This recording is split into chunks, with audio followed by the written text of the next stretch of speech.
चलिए, तो आज हम लेसन पढ़ रहे हैं अपना भूगोल का 5th लेसन, प्राकृतिक वनस्पति एवं वन्य प्राणी। यूनिट टेस्ट में आपके 2 लेसन आने हैं। एक तो ये लेसन आएगा भूगोल का 5th, और आपको मालूम है अर्थशास्त्र का निर्धनता लेसन, जो हम पहले बहुत बार रिवाइज कर चुके हैं। लास्ट क्लास में भी हमने किया था निर्धनता। ठीक है, तो यूटी का सिलेबस आपको पता चल गया। 20 नंबर का आपका यूनिट टेस्ट होगा, जिसमें आपके 2 चैप्टर्स आ रहे हैं, निर्धनता और भूगोल का ये चैप्टर, प्राकृतिक वनस्पति एवं वन्य प्राणी। अब इस चैप्टर में आपके साथ देखो, चैप्टर का नाम तो ध्यान दीजिए बच्चे, इधर ध्यान दो आप। प्राकृतिक वनस्पति और वन्य प्राणी, ये 2 चीजें दे रखी है। प्राकृतिक वनस्पति, प्राकृतिक वनस्पति हम उसे कहते हैं जो प्रकृति द्वारा अपने आप से उग जाती है, यानी कि जिसमें मनुष्य की कोई इंटरफेरेंस नहीं है। मनुष्य के दखल के बिना जो वनस्पति खुद ब खुद नेचुरल प्रकृति द्वारा अपने आप से उगती है, उसे हम कहते हैं प्राकृतिक वनस्पति। प्राकृतिक वनस्पति, आपने खेती बाड़ी देखी है, गांव में जाते हो देखा ना, किसानों को खेती करते हैं। आपने फैमिली में बहुत सारे लोगों की जिनकी अपनी खेती होगी, तो वहां पे क्या होता है, किसान फसल बोता है ना। वो जो फसल बोई जाती है वो तो मनुष्य बो रहा है ना, वो प्राकृतिक वनस्पति नहीं है, वो आपकी फसल है। ठीक है, वो प्राकृतिक वनस्पति नहीं है। प्राकृतिक वनस्पति, बार बार मैं आपको बता रही हूँ, याद रखना, मनुष्य के दखल के बिना प्रकृति द्वारा खुद से उगती है। यह है प्राकृतिक वनस्पति। जब मनुष्य नहीं था धरती पे तो भी वनस्पति थी ना, प्राकृतिक वनस्पति तो तब भी थी। मनुष्य तो जब ही जी पाया, मनुष्य तभी रह पाया जिंदा, क्योंकि वहां प्राकृतिक वनस्पति थी। मनुष्य जंगलों से मिलने वाले पेड़ पौधों से ही तो अपना पेट भरता था। ठीक है, सेकंड टर्म है हमारे सामने वन्य प्राणी। वन्य प्राणी का अर्थ है वनों में रहने वाले प्राणी। वन मतलब जंगल, जंगल।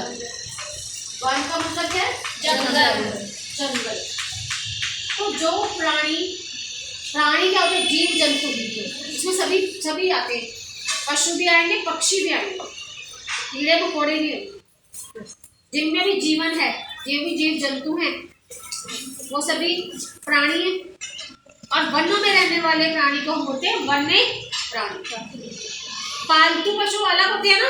Yes ma'am. छोटी क्लासेस में आपको पेट एनिमल्स पेट एनिमल पे पैराग्राफ भी सिखाया जाता है। Yes ma'am.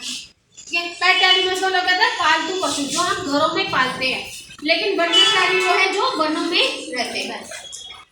तो इस चैप्टर में हमने क्या सीखना है कि भारत में आपको होता है भूगोल की जो आपकी किताब है, आपका जो सिलेबस है भूगोल का 9th क्लास का, भूगोल की जो आपकी किताब है, उसमें सारी जो हमने सीख रही है भूगोल, वो सारी भारत के बारे में सीख रहे हैं।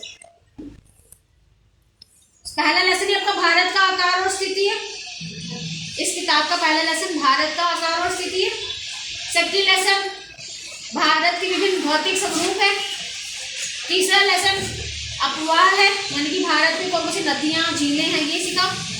4th लेसन में भारत की जलवायु के बारे में सीखा हमने। अब 5th लेसन है ये भारत की प्राकृतिक वनस्पति। हम भारत की सीख रहे हैं, पूरे वर्ल्ड की नहीं सीख रहे। इसमें पूरे वर्ल्ड की जानकारी नहीं ले रहे इस चैप्टर में। हमने 8th में हमने पढ़ा था वर्ल्ड के बारे में भी, और आगे बड़ी क्लास में भी आप पढ़ेंगे। लेकिन अभी आपके सिलेबस में सिर्फ जो हम पढ़ रहे हैं भारत के बारे में पढ़ रहे हैं। भूगोल की बात कर रही हूँ।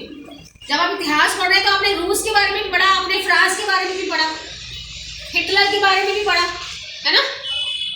जब आप इतिहास पढ़ रहे हैं तो उसमें आपने वर्ल्ड के, संसार के बारे में भी पढ़ रहे हैं। लेकिन अभी भूगोल की बात करें तो भूगोल में आपकी जो ये बुक है उसमें सिर्फ भारत के बारे में बताएगा। तो हम प्राकृतिक वनस्पति भी भारत में कितने प्रकार की वनस्पति है और भारत में कितने प्रकार के वन्य प्राणी रहते हैं, वो सीखेंगे। एक बार आप पहले चैप्टर कर चुके हैं, ऑनलाइन क्लासेस में भी कर चुके हैं, और ऑनलाइन क्लासेस से पहले जो ऑफलाइन क्लासेस चलती है उसमें भी हम पढ़ चुके हैं, एनसीईआरटी से ही चलते। आज आपको दोबारा से रिवाइज करा रही हूँ, जो बच्चे पहले एब्सेंट थे वो ध्यान से सुनिए। तो भारत में कितने प्रकार की प्राकृतिक वनस्पति, इतने प्रकार की है क्यों भारत में, एक ही प्रकार की क्यों नहीं है? जब हम सिर्फ भारत की ही पढ़ रहे हैं तो इतने प्रकार की क्यों है भारत में? क्योंकि सेकंड चैप्टर में ही आपको बताएगा कि भारत के भौतिक स्वरूप है अलग अलग। कहीं पे पहाड़ है, हिमालय के बारे में पढ़ा, कहीं पठार है, कहीं पे तटीय क्षेत्र है। जो भारत के मानचित्र में ये जो एरिया है ये समुद्र तट से लगता है ना सारा, यहाँ सारा पानी है। Yes ma'am. तो ये समुद्र तट है तो ये तटीय रेखा कहलाती है, तटीय रेखा, ये समुद्र तट वाली रेखा। यहाँ पे जितने भी राज्य हैं वो सब तटीय राज्य हैं। आपने पश्चिमी घाट, पूर्वी घाट ये सब भी पढ़ा। Yes ma'am. तो ये सारे तटीय क्षेत्र हैं, तटीय क्षेत्रों में जो समुद्र के पास वाले क्षेत्र है वहाँ अलग तरह की जलवायु है ना, वहाँ वनस्पति अलग प्रकार की बनती है। जो हिमालय पर है, बर्फ है, वहाँ पे हिमालय में अलग प्रकार की वनस्पति पाई जाती है। जो यहाँ पे हमारा राजस्थान का एरिया है, रेगिस्तान है, तो वहाँ अलग प्रकार की वनस्पतियों की पानी की कमी है। शुष्क क्षेत्र है वो, ड्राई रीजन जिसे कहते हैं। ऐसे ही जो बीच का पठारी क्षेत्र है हमारा मध्य प्रदेश वाला एरिया, वहाँ पे अलग प्रकार की वनस्पति, तो अलग अलग एरिया में अलग अलग प्रकार की वनस्पति पाई जाती है।